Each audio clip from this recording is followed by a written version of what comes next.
ओम श्री परमात्मने नमः। अथ तृतीयोऽध्याय कर्मयोग। अर्जुन उवाच।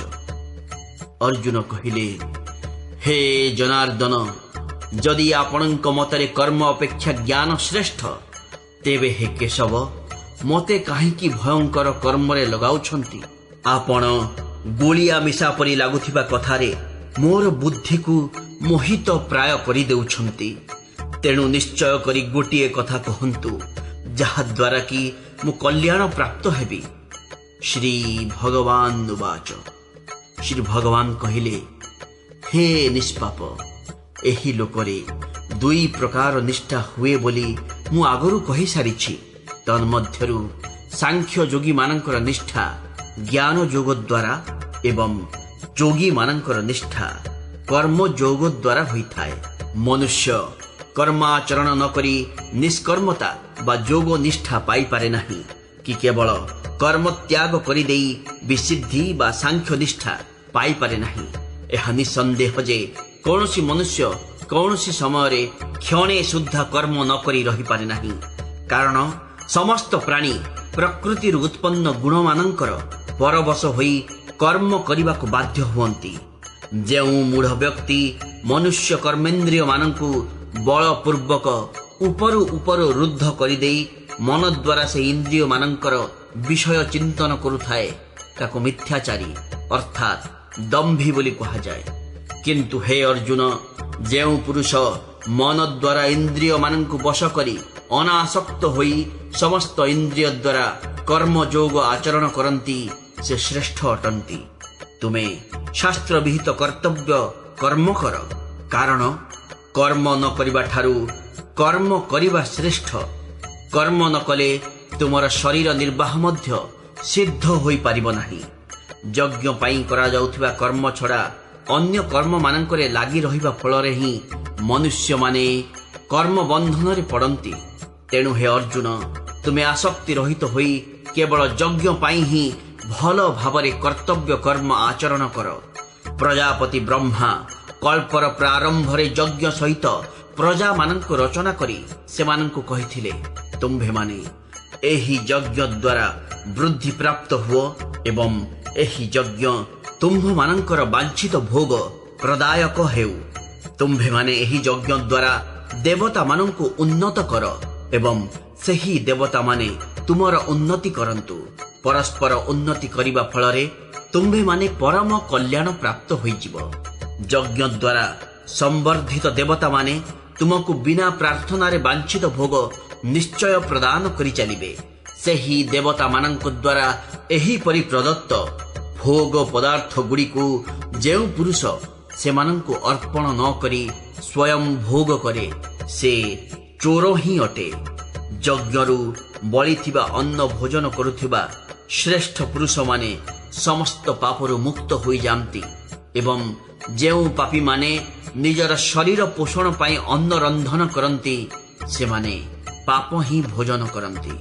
समस्त प्राणी अन्नरु उत्पन्न हुअंती। अन्नर उत्पत्ति वृष्टिरु हुए, वृष्टि यज्ञरु उत्पन्न हुए एवं यज्ञ विहित कर्मरु उत्पन्न हुए। कर्म समुदाय वेदरु उत्पन्न हुअंती एवं वेद अविनाशी परमात्मा ठारू उत्पन्न होइछंती बोली जान। तेणु सिद्ध हैला जे सर्वव्यापी परम अक्षर परमात्मा सदा सर्वदा यज्ञ रे प्रतिष्ठित।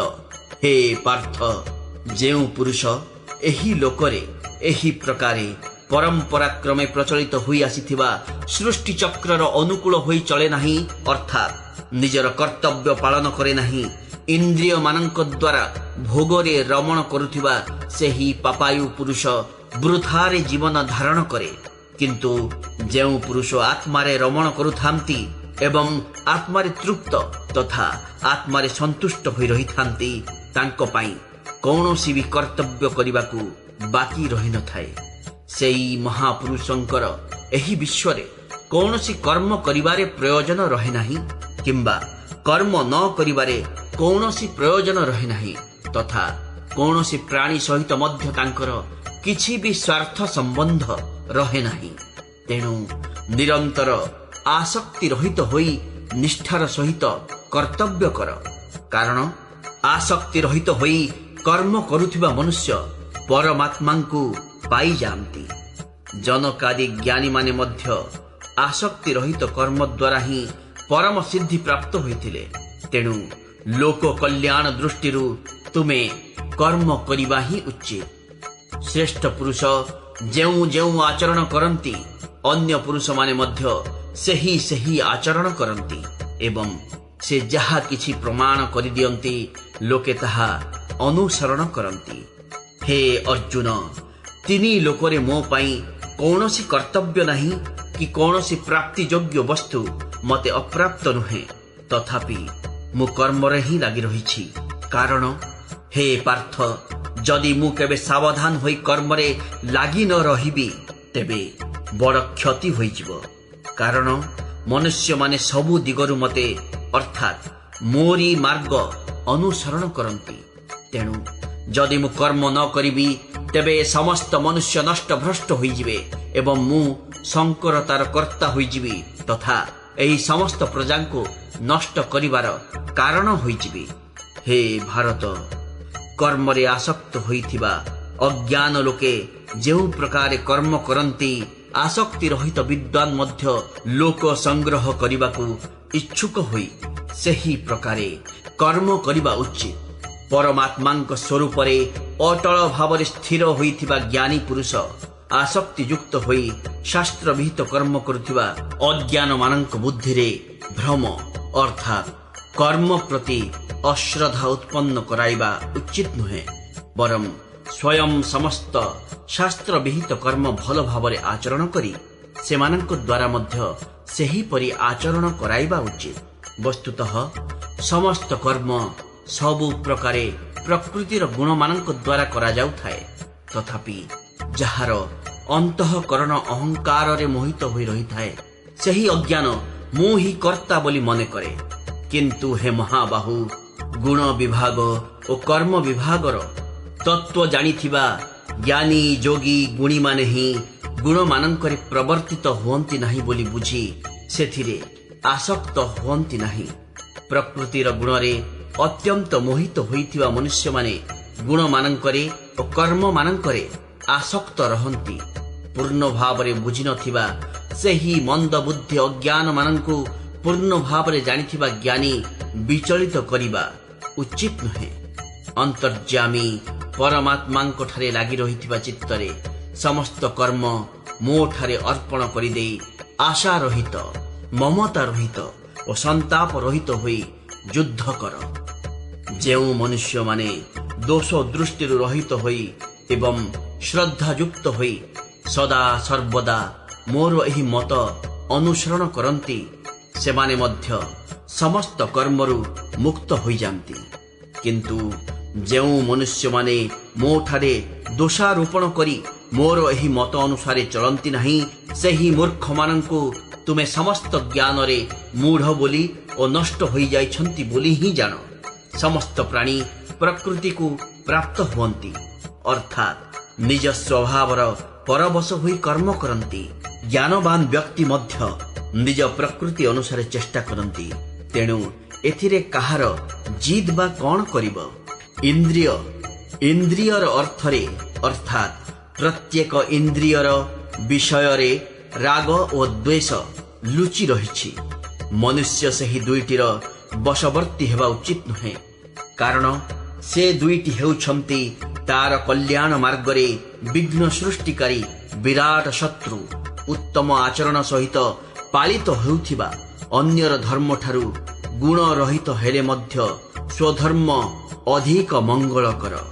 निज धर्म रे मरिबा मध्य कल्याण कर, किंतु अन्यर धर्म भयावह। अर्जुन कहिले, हे कृष्ण, पुणी यही मनुष्य स्वयं इच्छा न कले मध्य बलपूर्वक लगाइबा परी कहा द्वारा प्रेरित होई पाप आचरण करे। श्री भगवान वाच। श्री भगवान कहिले, रजोगुण उत्पन्न एही काम ही क्रोध अटे। जेते भोग कले भी एही काम तृप्त हुए नहीं। ए बड़ पापी, ए विषय एही काम को ही तुमे शत्रु बोली जान। अग्नि जेपरी धुआं रे आवृत होइथाए, दर्पण जेपरी धूली द्वारा आवृत होइथाए, तथा गर्भ जेपरी जरायु द्वारा आवृत होई रहिथाए, एही ज्ञान सेहीपरि काम द्वारा आवृत होई रहिथाए। एवं हे अर्जुन, ज्ञानी मानकर नित्य शत्रु तथा अग्नि परी केवे तृप्त हेउनथिबा एही काम द्वारा मनुष्यर ज्ञान आवृत होई रहिछि। इंद्रिय गण, मन और बुद्धि एमानंको कामर बासस्थान बोली कहा जाए। एही काम एमानंक द्वारा अर्थात मन, बुद्धि और इंद्रिय मानंक द्वारा ही ज्ञान को आच्छादित करी जीवात्मा को विमोहित करे। तेणु हे अर्जुन, तुमे प्रथमे इंद्रिय मानंको वश करी ज्ञान और विज्ञान को नाश करुथिबा एही महापापी काम को ही साहसर सहित मारी दियो। इंद्रिय मानंको स्थूल शरीर ठारू श्रेष्ठ, बलवान और सूक्ष्म बोली कहंती।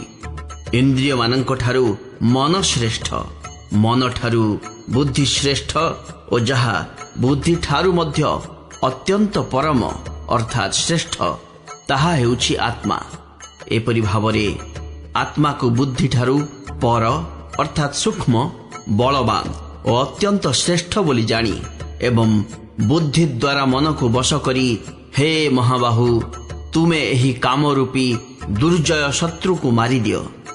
ओम तत्सदिति श्री भगवद गीता सुपनिषत्सु ब्रह्म विद्यायां योगशास्त्रे श्रीकृष्णार्जुन संवादे कर्मयोगो नाम तृतीयोऽध्यायः।